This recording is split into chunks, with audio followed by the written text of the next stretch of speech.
Hi, welcome to this video. So in this video, I'm going to be updating people about what's happening with Wall Street English, and you can tell just by looking at me at this point that I'm wearing a black tie. So yeah, it's not looking good. But I thought, why not just dress up one last time for Wall Street English, if it is one last time. And I've got primary sources to go through. I've got an email to go through to all of the staff that was sent. I've got my computer here, I'll be looking over here. It was sent on the 30th of July. And I also have some updates, some very specific city updates. If you're like an inside person, this might not be new information, but I do have some subscribers who ex-Wall Street staff like myself, and they're really curious about it. So this video is for them as much as it is for anybody else who's just curious. So first of all, I'll just go through the email that was sent on the 30th. So if you remember back, there was the expectation that the staff were going to be paid on before the end of last month. So it was a vague promise to pay them before the end of July. But then on the 30th of July, they were sent this email. So I'm just going to go through it. I've sent it to my computer, and I'm going to read a lot of it, but not all of it. It's not a very long email, so let me just begin. Dear colleagues, thank you for helping us finish July, a month with unique challenges, which included a new COVID outbreak in East China, a typhoon in Shanghai, Zhejiang provinces, and unexpected changes in government policy for the private training industry. On the other hand, we managed to reopen one of our schools in Beijing with the support of the government, and expect this to be the start of a positive trend for the other centres in Beijing, which are temporarily closed until we can secure the new licenses that the government required of all training schools starting in Q2, quarter 2. Following on our email from 3 weeks ago, we would like to outline below the payment plan for compensation/benefits for staff. The payment plan is adjusted based on the unexpected events mentioned above, which impacted in the short term our trading performance. We are beginning to pay some funds today, with other payments to follow later. Please see details below. We are confident that we will get back on track and resume normal performance in early August. Employee costs are broken into two portions: social insurance and benefits, which is about 40% of an employee's cost, and basic salary and bonus, which is about 60% of the cost. We are committed to getting salaries to staff as our top priority, but we have prioritized social insurance payments first due to the importance of keeping services available to staff, hospital visits, housing, education, hukou applications, etc. This 40% is being paid immediately, with the remaining 60% to follow afterwards.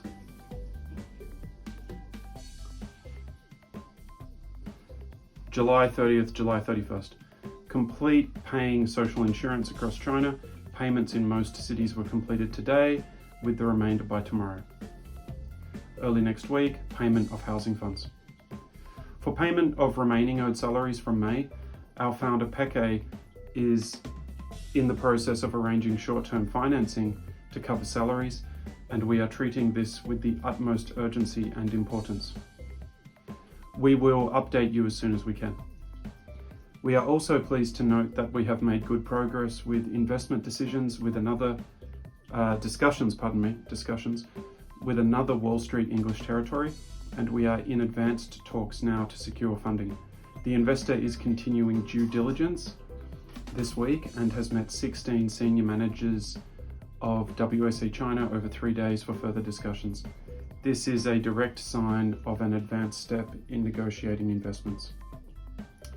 As part of our restructuring, our sales performance covers an increasingly larger portion of compensation costs, and we request everyone's support to continue supporting and improving sales so that we can continue this positive trend. We apologize for the impact this delay has on staff, and we would like to ask for your understanding and patience. The management team is confident that the salary payments will be resolved soon. Our founder, Peke, is fully committed to the future success of this business and is working tirelessly to ensure that we can get through this critical period to build a platform for a successful turnaround. Line managers are available to speak to you and provide support as much as possible. Regards, WSE Management. So that's the email. So I'll just go back and sort of break it down a little bit. So first of all, in the first paragraph, they're blaming the weather and the terrible, tragic events of July, which caused so many deaths and so much suffering. A reasonable point, I suppose, but I don't necessarily see how that impacts other regions, but certainly a very fair point, a serious tragedy for the country.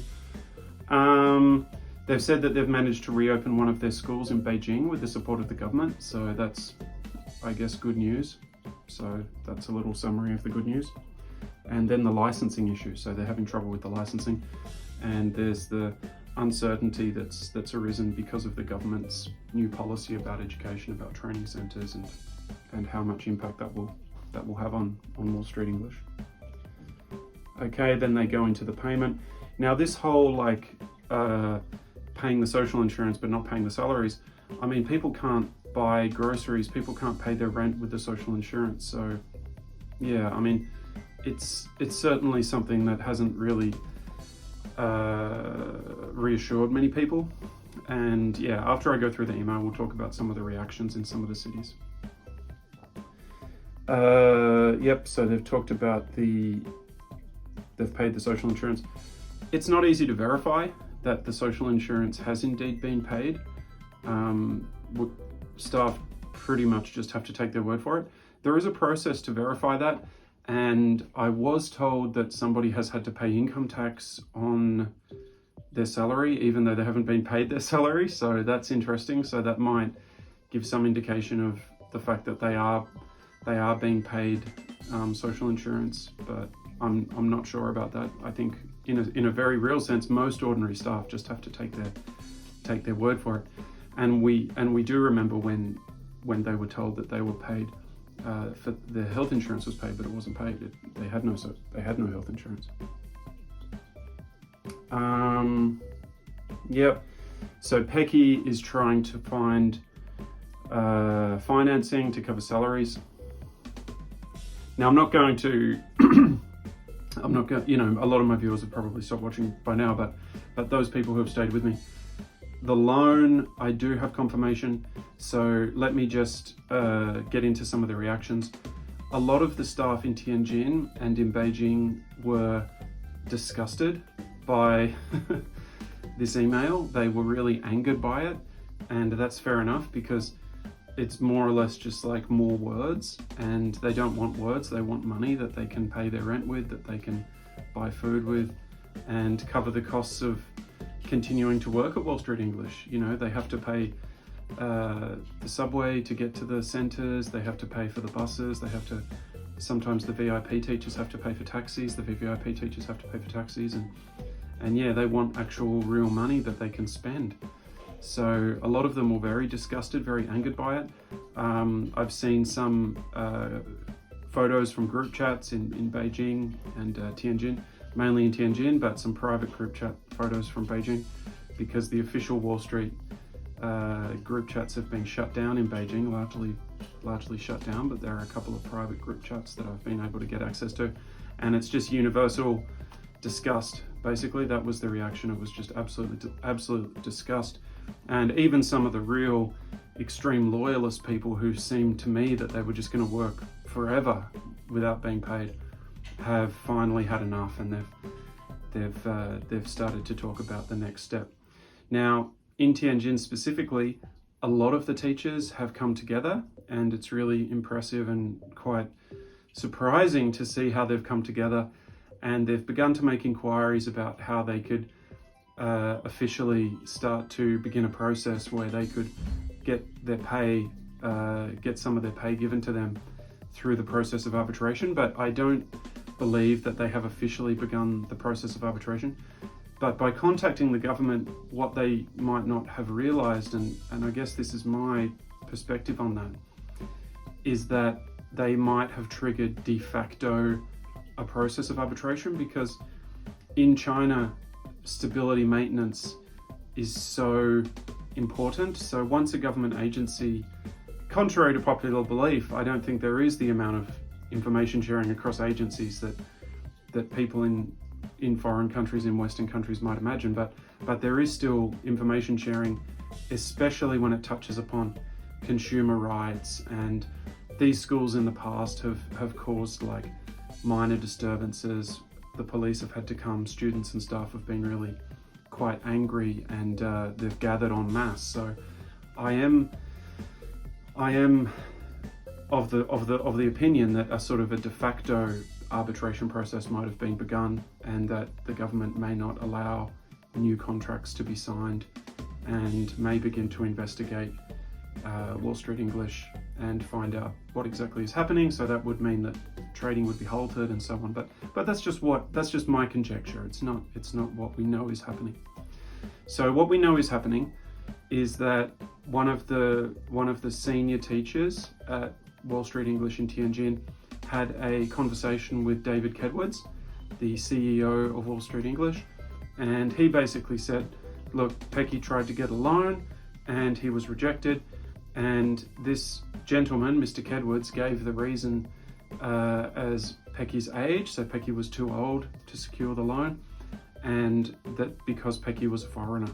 So I sort of believe that those could have been factors, but I think one of the bigger factors would have been the profitability of the enterprise, because 100 million RMB, it goes back to that old analogy, that old metaphor of flogging a dead horse. I mean, the banks might not want to commit that money, but that was the reason that was given.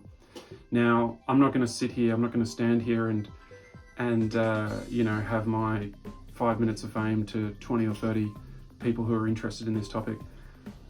I'm talking to my ex-colleagues, I'm talking to my friends now, so I'm not going to be silly or start the joke hour up or whatever. That is the information that we have. That's the information that is currently available.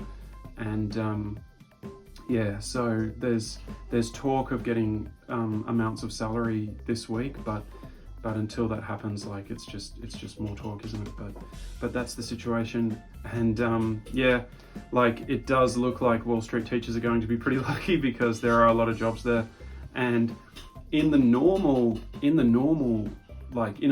year, it might be difficult for them to get jobs at this point in time, because we can see from our calendar that it's now August, and a lot of the HRs, a lot of the human resources people at universities, and a lot of the human resources people in international schools, this is their holiday month when they have a rest. They work in July, and then in August they have a rest. But just because of COVID-19 and because of the teacher shortage, there's just an insatiable demand. And I was looking at jobs and stuff. I'm always looking at jobs. I'm always finding out about jobs.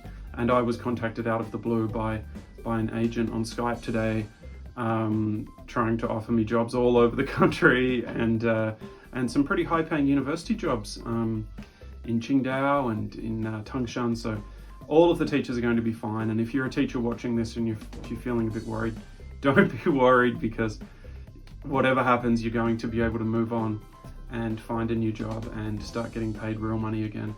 And I think the teachers in Tianjin are really to be commended for coming together, because there was all of this talk the whole time that I worked at Wall Street. There was all of this talk of community and this talk of collegiality, of people being loyal to one another. And in the entire time that I was working there, I didn't really see a lot of evidence of that. There was a lot of backbiting. It was just a normal workplace where people behave normally. But it just goes to show, when the chips are down, when the pressure's on, people do surprise you and they come together. And I think the teachers in Tianjin coming together and making inquiries and trying to resolve the situation on their own, I think it showed real courage. And I think it really is a great testament to all of the good things about Wall Street English that people shouldn't quickly forget. So yeah, that's my take on it. And yeah, I hope everybody is having a good day wherever you are. Thank you very much. Bye-bye.